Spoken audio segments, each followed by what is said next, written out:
So how are you? Where are you? Yeah, so I'm great, but I'm in Portugal right now after traveling around a little bit. Fantastic. Um, Now, can you talk about what you're doing in Portugal and especially the Iberian orcas, the infamous attacking orcas Are we just who you've jumping actually right encountered? I into think we it? should just jump right in. Yeah, so I've lived in Portugal for the last 6 years now, full time, but I've been coming here for the last over 20. So I've felt very connected to the area. And then we have this local population of orcas, the Iberians. And I guess over the last 5 years, they've kind of been in the news and become a little bit of a global sensation because of their interactions with vessels. So I was actually working as a guide on a dolphin watch boat in Sagres, and I had my first encounter with them. And I'm super lucky because I've managed to spend time with a lot of populations of orcas around the world, and especially critically endangered ones. These guys blew my mind when I had this encounter with them. And so I was just fascinated from the first encounter. Um, and so I guess over the course of the last few years, I've just kind of been heavily invested in learning about them, looking into the interactions, the conflict with people, how are sailors responding? How can we work towards coexistence?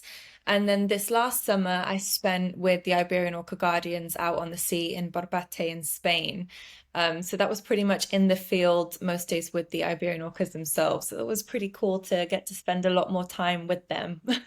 But I've been spending time between, because they go along the Iberian Peninsula. So I've been in Portugal and Spain, splitting my time to try and, immerse myself in Iberian life. Can you please talk about that first encounter? It's so hard, I find sometimes to articulate with orcas because it just leaves you in awe. It left me in awe completely. And it's always a day you're not expecting. I've had a lot of encounters with orcas, and every time I'm like, is it gonna get boring? Am I gonna not be like, oh my God? But that I remember that day we went out and the captain, and my Portuguese at the time was terrible and he didn't really speak English. But we were on the boat taking the guests out, and then he looked at me and he goes, Orcas. And I was like, no, no. And we got out of the harbor, and you know when you hear that whoosh, the breath. And then I see this dorsal cut through the water, and I just was like, oh my good gosh. And they were so close to shore. And so that was like the very first moment I saw them, but that entire day they hung around. And the behaviors that I saw around the boat, I just couldn't get over. They were the breaching right by the boat, bubble burst, raspberries, fluke slaps, peck slaps, mum bringing calf over to the boat. And they spent a lot of time at the stern investigating and blowing bubbles. We didn't have any physical contact that day, but it was the most curious and investigative encounter that I've had with orcas. And I think the guests on board still don't to this day realize how lucky they were. We had the entire Iberian orca population around the boat that day. And it's still the only day I've had the entire population around the boat was that day. And now I know the individuals better.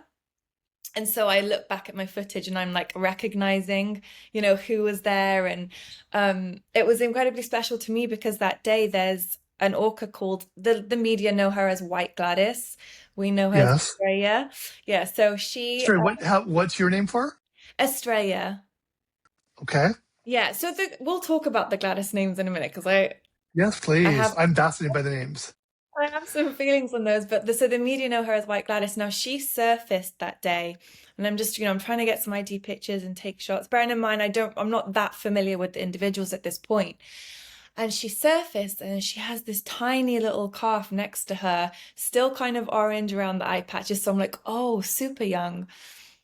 So I take the picture, and that picture is later used as the ID catalogue for this orca. Now, this orca is now Atlas, which is Australia's son. So I felt incredibly connected to him since he was a baby because I was one of the first people to take his ID picture. Cut to now, he's also the orca that had the horrendous propeller strikes. I'm not sure if you have seen the pictures. he's kind of followed in Mum's footsteps of being very curious, very playful around the boats. And unfortunately, he popped up in May with these really horrendous and deep lesions all over his body, which are from propeller strikes. So that day of that encounter is just so special to me because I got that picture of Atlas. I encountered all of them, and I just saw these behaviors that I've just never been privy to see before that close to the boat. So it's a day that I do not take for granted and will never ever forget. Ever. All the video footage is just me like, oh my gosh, oh my gosh, oh my gosh. Now, do you remember the first time you saw any whale? The first time you saw a whale? Yes. Well, any whale or orcas in particular? Let's go with orcas to start. I feel really lucky because I waited a long time. So my origin story is not great because, like Rick, I started out, going to captive facilities and seeing them in tanks. And it's not something I'm proud of, but it's something I feel very open to talk about because we all need to like learn and educate ourselves and change our mindset. But my first wild orca was when I was in my 20s, and I went to a place called Superpod on Salmon Island. And it's kind of like, all the orca geeks get together and, and hang out. So I was there with Dolphin Project, which is the organization I work for. And I went to Lime Kiln, which is this very iconic place on the island. And I walked down to the shore, and within a couple seconds, I had members of J-Pod surface really close to the shore, and it was the J-16s, and it was J-26 Mike who surfaced first. And again, it was just that unmistakable sound of the breath and the dorsals cutting through the water, and yeah, I just cried. Just uncontrollably cried. And again, I feel so lucky because I'm like, wow, my first orca encounter was at Lime Kiln, at this iconic place in Salmon Island with the southern resident killer whales. Like, if you watch Free Willy, I think the southern residents are embedded in our heart and soul. Absolutely. Yeah, so that was my very first wild orca encounter. And again, it's just, there's some moments that you have, I think, especially with wildlife, and they stay right there and you can't forget, you know, the sounds and the smells and the moment, and that's one of them for me. Not only did the orcas show up when I was at the one superpod that I spoke at, Yeah. they have, despite the fact that that year they were barely spotted, they showed up at Superpod, which means they have always shown up for Superpod. Yeah. So you may see them like 24 times from Limekiln now, and yet it's like somebody sends them an engraved invitation. They go, yeah, Um, all the people who really love us are showing up yeah, here. I guess we better make sure they remember why. It is mind blowing to me that they show up at Limekiln. They show up at Limekiln every single freaking Superpod. it's something very spiritual with the Southern residents, isn't it? It's really hard to explain, and yeah, they have a way of being there when special things are happening, and I've heard of a few instances where it's like, come on, did they know? Like, but especially at Lime Kiln because obviously the drop off gets so deep so quickly in the kelp, and they love that. So it's just when they're so close to shore, you're just like, oh my goodness. But with the southern residents being critically endangered, and also the Iberians, I think I have like a very a calling and a drawing to populations that are critically endangered. It's very hard not to fall in love with them. Yeah, I read a chapter in my book, Orcas Everywhere, that is just about those encounters that are so fictionally implausible that scientists and researchers are reluctant to talk about them. And it's Yeah. actually gotten to the point where when I do interviews on Skaana, I sort of at some point turn to the person if they're like a serious scientist and go, okay, now tell me the thing you're embarrassed to admit around other scientists that the orca did in front of you that was Yeah. impossible. And they all have a story. Every single freaking one of them has a story about, yeah, I don't like mentioning this because it sounds too woo-woo. You you cannot spend time around orcas without going, yeah, this is there's something happening at a different level here. It is true, and what you say, that everybody will have a story, and everybody I've spoke to again has the same something incredibly special, almost magic, happened Yeah, with them. And I feel it's with orcas. It's very particular to orcas. They have this thing. When you look at them in the eye, and you're like, wow, There's so much going on there. There's something special going on there. Well, I was going to say, when I asked people about the first time they saw a whale, magic is the most common word that comes up. Mhm. Right? It just keeps repeating. Yeah. Now, I love that. One of the reasons I was so excited to talk to you about this is I love that you've got a context of the southern residents and the Iberian orcas. You would not believe how hard I looked to find somebody I could ask about the Iberian orcas who speaks English. This was like my big quest for like a year on Skaana. But what I love about your background is that I feel that half of the interviews that have been given about Iberian orcas are by people who've never seen an Iberian orca. They're people who know the orcas out here. And I'm like, yeah, they're just doing this, and they're just doing this. And I'm like, you're entirely basing all of your work on a completely different population. Now, you've seen both populations. What are you saying that's different? Because I believe we talk about them as different cultures all the time. And yet I found that in talking about the orca encounters in Iberia, everybody's reduced them to all orcas do this. I'm like, you No. know, you're the same people arguing that all orcas don't do one thing. Yeah. Eh, So please, what are you seeing? Well, first of all, I'm not a scientist. I am an advocate, but I've spent the last 15 years around orcas, and so sometimes I feel like it's a confidence thing of like I don't want to talk about the behaviors, but actually I will because I had a conversation with Jared Towers recently, and he mentioned the same point as you, is that you need to be around the population to be able to talk about them and fully understand. And I feel incredibly lucky that I've had the opportunity over the last few years to spend so much time with them and with the southern residents before, the restrictions came into place. So there is a big difference between their culture and their behavior. And when I talk about the Iberians, I'm like, they're spicy. That's how I like to describe them. They are very curious, and they actually have some similarities in terms of surface behavior. They do breach a lot. There's a lot of peck slaps and fluke slaps and raspberries, which I would see with the southern residents too. But I think it's the physical contact and the closeness to the boat, which I've not experienced before. And I know Ingrid Visser has spent a lot of time here as well, and she likens the behavior quite similarly to the New Zealand orcas.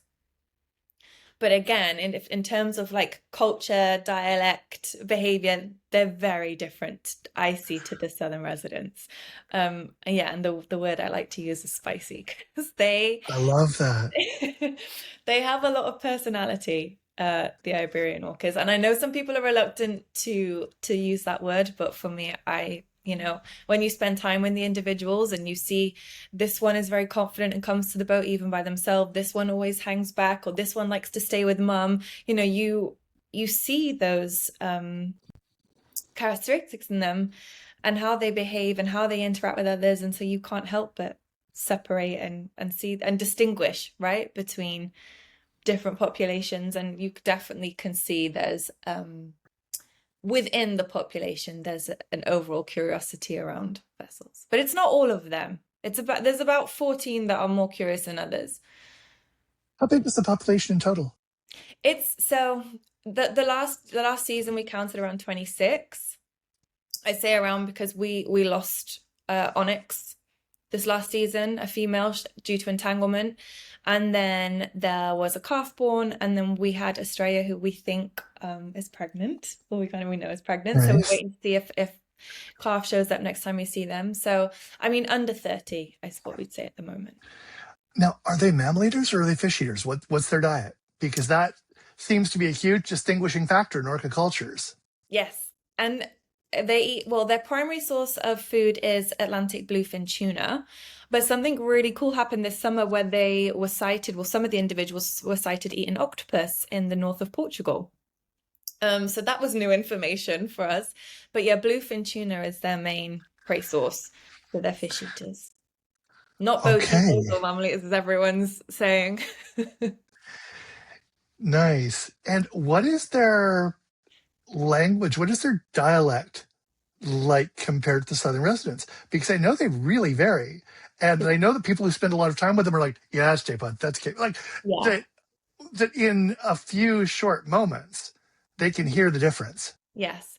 And actually, I had this conversation with someone the other day that I was like, if you hear the Iberians, you would know.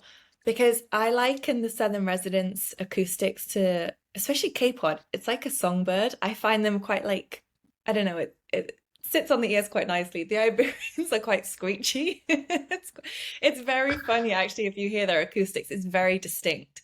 But again, you would be able to tell that if someone played you the Southern residents and the Iberians, you would be able to hear the difference, I think. Now, did they have the sort of softer, rounder look of the residents as fish eaters, or do they have the more wolf of the sea of the mammal eaters? Like, do they have the sort of I think they have big look? maybe I'm biased because I think they're adorable, but I think they have the softer, rounder look more than a seawolf. Because it was fascinating to me, sort of realizing when I began researching this that the term wolves of the sea comes up in multiple cultures Yeah. for the mammal eating orcas. Yeah. And then the fish eating orcas have like, some of them have really super benign, cute, cuddly names. Yeah. And then you hit the mammal eating orcas, and that's where you get all the variants on killer whale. Yes, and it's funny actually. Nobody really says killer whale over here.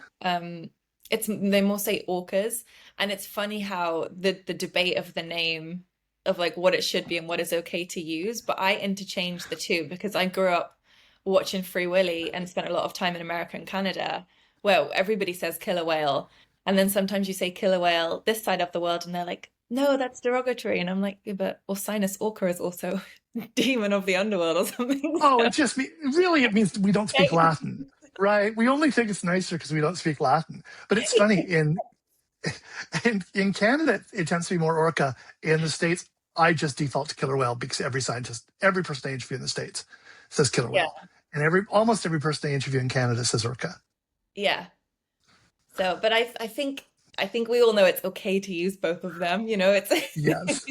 Now, what are the words there in their languages and what do they mean? Because that's kind of one of my obsessions. Like one of my nerdier things is Mhm. finding out what different cultures, the names different cultures have for these animals. Do you know what the word is in Spanish, in Portuguese? No, they Like just say what are the what do they call them in, like, if you're that Iberian captain, did he just say orca, or does he have a word in his language that means orca? no. And what is that? He just said orcas. Okay. Yeah. Sorry, that's a bit boring for you, isn't it? But No worries. I just thought maybe you'd go, yeah, the name is this. Because like my favorite is the Norwegian word, which basically translates into signpost. And I'm going, why signpost? And they went, because over here you follow the dorsal and it takes you to the herring. And it's like the signpost that leads you to the herring. And I thought, oh wow, these names vary from place to place. yeah, So maybe I I just should look wanted, into that a bit more because I've only ever heard people call them orcas. But I did get to do something really cool recently. I got to go to yeah. this orca cave in Spain, which is supposed to have some of the oldest and earliest markings of orcas from like Oh wow. 8,000 years ago. And because I was thinking about this, I was like, I wonder what they referred to them as then. And it was Yeah. I'll send you some pictures of it, but you go into this tiny cave and it's where the locals would sit. And then I think it was in blood and clay. There's like this marking of a saddle patch, or what we think is a saddle patch, and then the underbelly of an orca, and then a boat with tuna. And what the locals were explaining to me is that the locals would sit in this cave, and when they would see the orcas, they would know that they were driving the tuna in because they used to drive the tuna in close to the shore.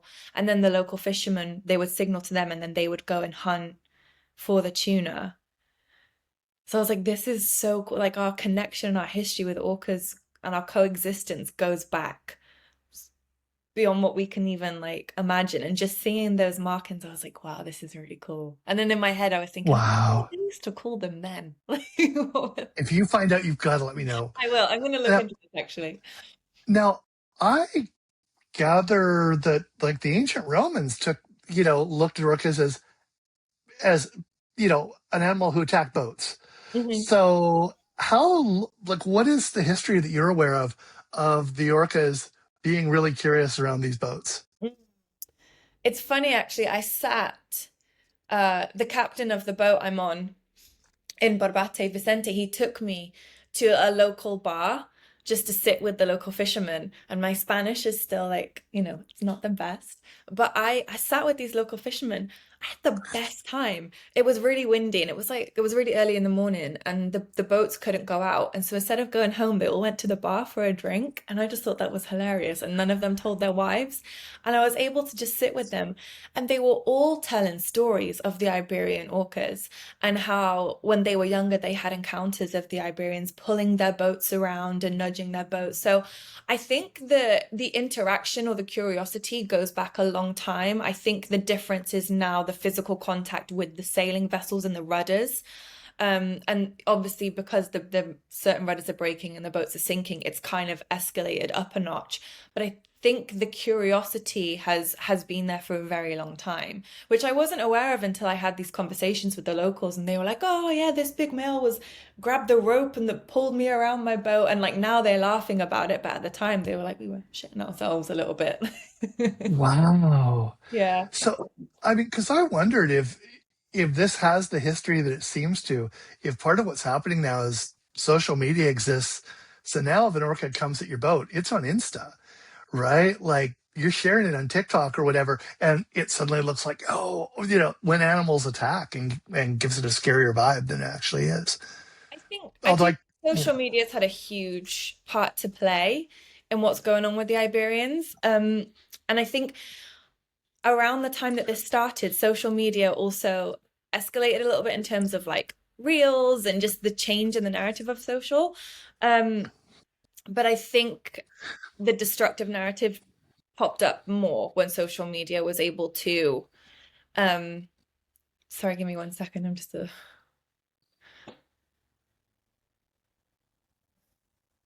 sorry, there was a noise. all good. Can I start that answer again? Absolutely. Sorry. Yes. Yeah. Let's talk about social media and orcas, please. Yes. So I think with the Iberians, social media has had a really strong part to play in the change of narrative. And like you said, I guess over the years, people haven't had access to just put videos and things like that online. But I think when these interactions started 5 years ago, there was also a change in how social was used and TikTok and all these things. And so I think the access and the ability to put any kind of information out there in any form, accurate or inaccurate, kind of exploded. And I think that's kind of where we've seen this, what I like to call the Jaws effect, take place. Um, Yeah. yeah, because the media has also picked, the news media also picked up what's going on social media, and I've just seen the words like bloodthirsty, uprising, revenge, attack. All of these things kind of were generated from social media, and I really feel these orcas have been used as clickbait for the last 5 years. Whether that is on Instagram, TikTok, the news. And I think that's something we really would like to address as a core group of people trying to help the Iberian orcas. I think a huge part of that is working on the education outreach that the media, I think, needs to take a little bit more responsibility for. I think giving a balanced and accurate account of these interactions is really important, and that's not always something we see happening. How are people working to manage the sort of what looks like hysteria, certainly in the media, so that nobody starts attacking these orcas, right? Like, what is happening there to keep not just the humans safe, but the orcas safe?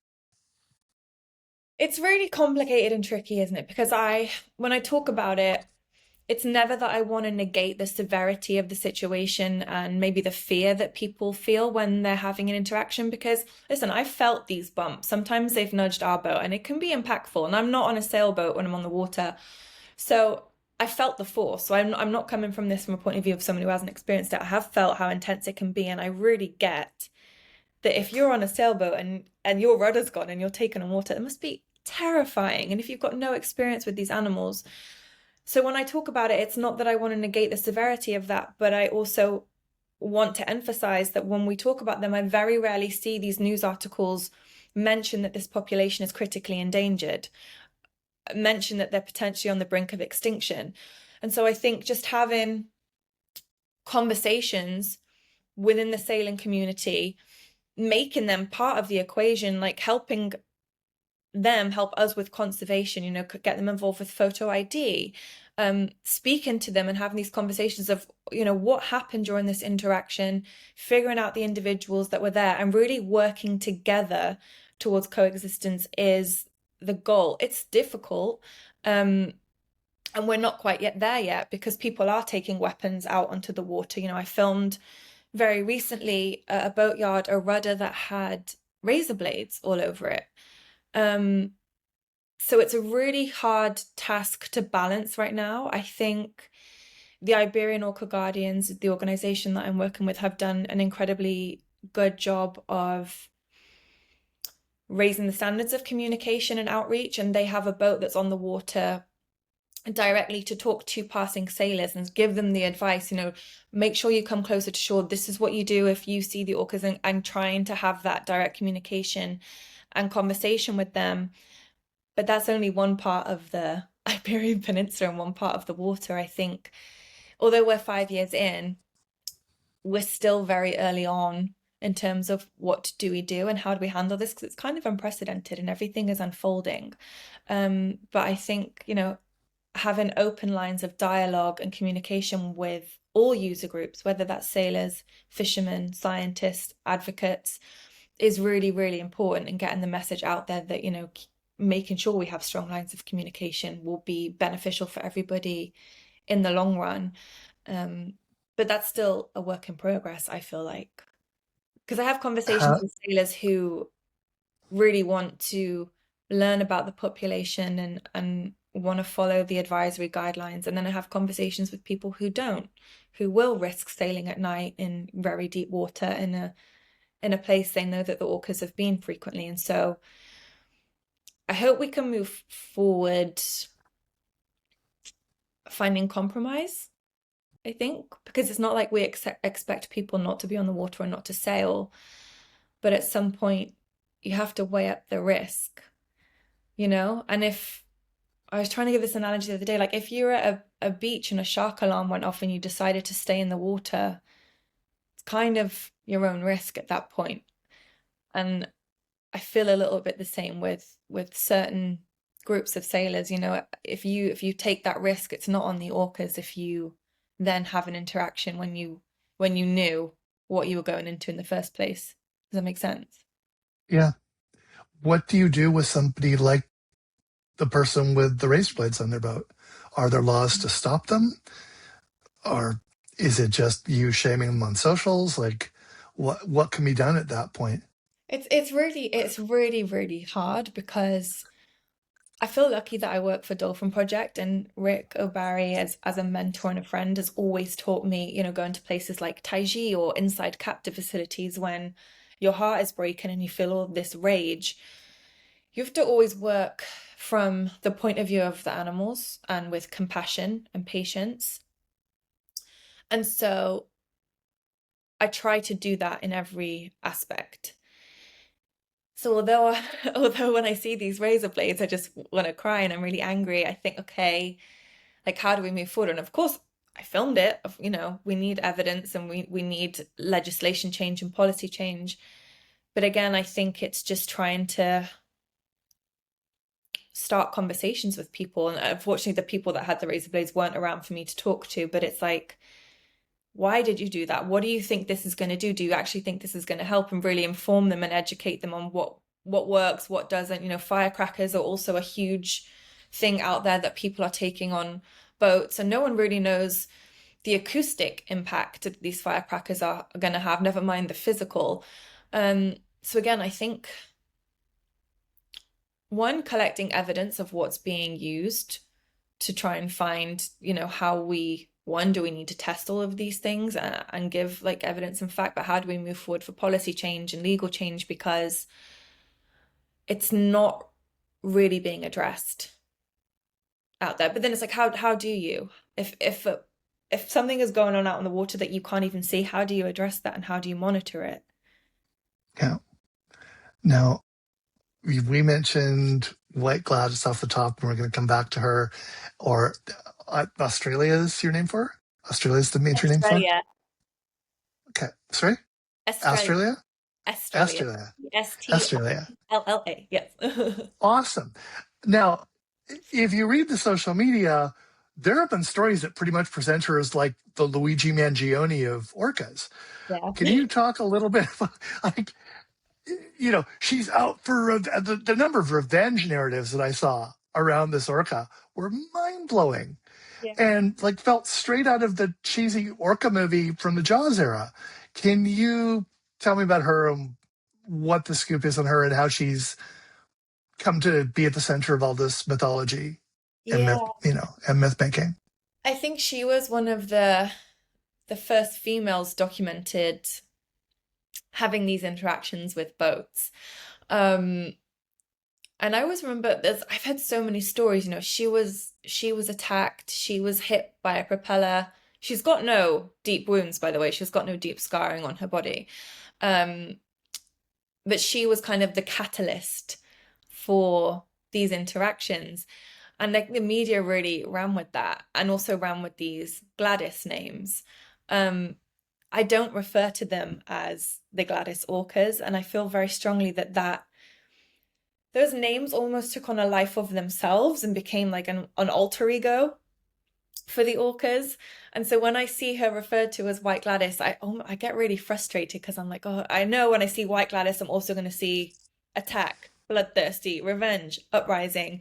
Um, and that's not how she is, actually. Like she's a mother. She's a mother who's lost a calf. She's a daughter. She's a sister. Like she's a part of this family that is fighting to survive.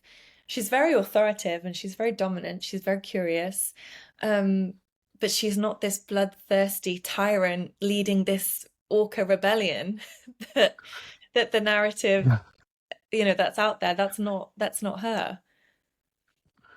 Well, I mean, it's very like West Coast of Canada, the U.S. 1960s, where Mm, when Moby Dick was captured, there were stories about the orcas coming as an army to attack and free Moby. It was like one of the weirdest things I encountered yeah. researching that.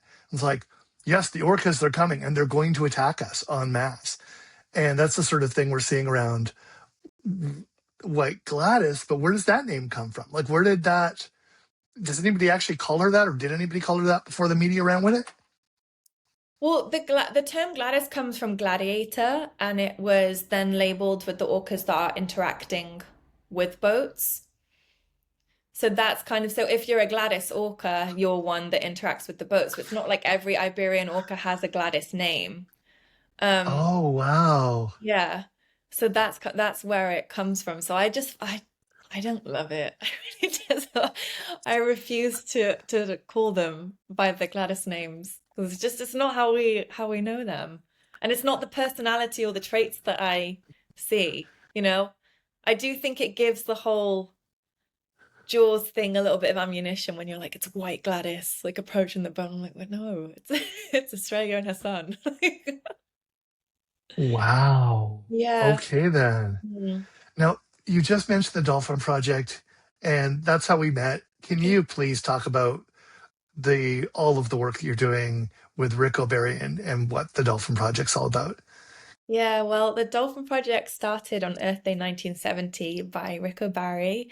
And most people know, but if you don't, I'll give a little overview because he was one of the trainers on the Flipper TV series.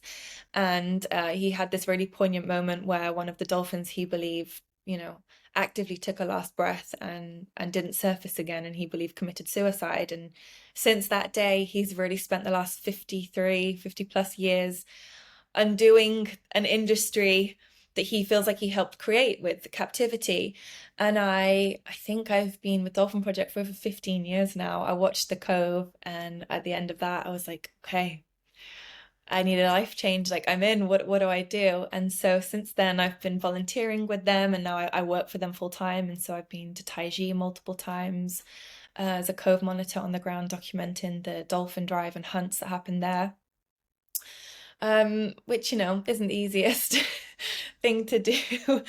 But so yeah, I do that, and we organize fundraisers, and I visit captive facilities to monitor health conditions and footage, for educational purposes and raise awareness for what is going on within the captive side of things. And we did an incredible thing. We have the world's first and only right now permanent dolphin sanctuary in Bali, where we were able to rehabilitate and release formerly performing dolphins, and that was a culmination of Rick's years of tireless work. So it's an organization I feel very proud to work for.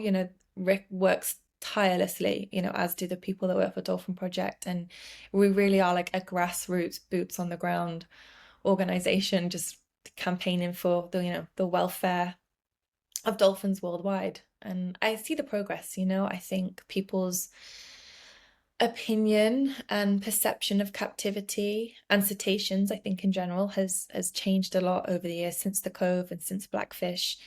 And it's incredible to witness, this change in mentality and hopefully a business model of captive facilities.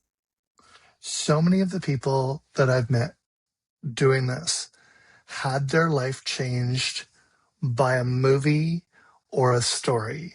And so the fact that you were the number of orca experts I've spoken to whose life path was chosen for them the moment they saw Free Willy, or people Yeah. whose life was yeah, or people whose life was like redefined the moment they saw Sharkwater. Can you talk about what your life pre-Cove and what happened when you had your Cove moment? Yeah, my life pre-Cove. It's so weird Yes, to think of it. please. It was like another How your life. life shifted between before and after seeing the Cove? It did. So, well, I mean, I was one of the Free Willy people. I watched Free Willy when I was 5, and my mum said she saw something just like switch. She was like, oh. And so from then I was hooked on cetaceans. But I never went to university. I always wanted to be a marine biologist, and it just didn't work out for me that way. And so I started volunteering, but actually at the time I was working as a talent manager, and my client was on a show called Game of Thrones, and she was so supportive. She was like, "What are you watching these videos of dolphins?" And I'm like, "Oh, it's Dolphin Project. This is going on in Taiji." And she was like, "You should go and do more stuff with them." And so she actually really gave me the push to get out there and just fully immerse myself in the world of conservation. Um, and so on the show, her name was Arya Stark, and that's Maisie Williams, and she actually came to surprise me in Taiji the first time I went. So really, if it wasn't for her, I don't know if I would have had the confidence to start doing that, because I was living a completely different life. I was like this orca dolphin obsessed person doing a completely different job in the entertainment industry. And then I was like, how do I make these worlds like collide? And then once Game of Thrones finished, I transitioned completely into conservation and just started working for Dolphin Project. But I think that's where the storytelling aspect became very important to me, because I was kind of, in an environment where storytelling was all I did all day and worked around. So now I try to use both of those components in my daily life with conservation, as the storytelling and advocacy. But that was my life pre watching The Cove, was working as a talent manager, which feels crazy now because it was a huge career shift and lifestyle shift and paycheck shift. But I'm rich in other Wow. ways now. Can you talk just a bit about hanging out with the dolphins at that sanctuary? Yeah, I mean, I went for the release of the dolphins, and what a moment. Like I cry when I think about it, because the team, I get so emotional. The team that helped release them were actually the team that were training them at the Melka Hotel. And we took them with us because we're not trying to put people out of jobs. We're trying to, change the model and change systems. So it was incredible to be there and see, one, Rick, after all these years standing there watching these dolphins be released, and two, the team that trained them for the last 10 years at the Melka Hotel be the team that set them free. So there was two aspects. There was one, watching the people And then there was two seeing the dolphins leave. And so, but by the time I got there, they were so close to the release that we were really trying not to, give them too much eye contact, or we were really trying to dissociate that human need for attention. So I wasn't necessarily hanging out with them in a way that was like, you know, too much contact, but just being there, watching them go in the live foraging pen and catch live fish. Um, that went after all these years of them being fed dead fish, and just you see them get this life skills back, and because these were all live captured dolphins. Um, Wow. yeah, to see that progress and to see, the I don't know, the emotion of the people. I remember Femke went the campaign leader over there. She was in the water and she kind of had to lead them through the net, and then she just was in the water looking at them, and I'm looking at her looking at the dolphins that had just been released.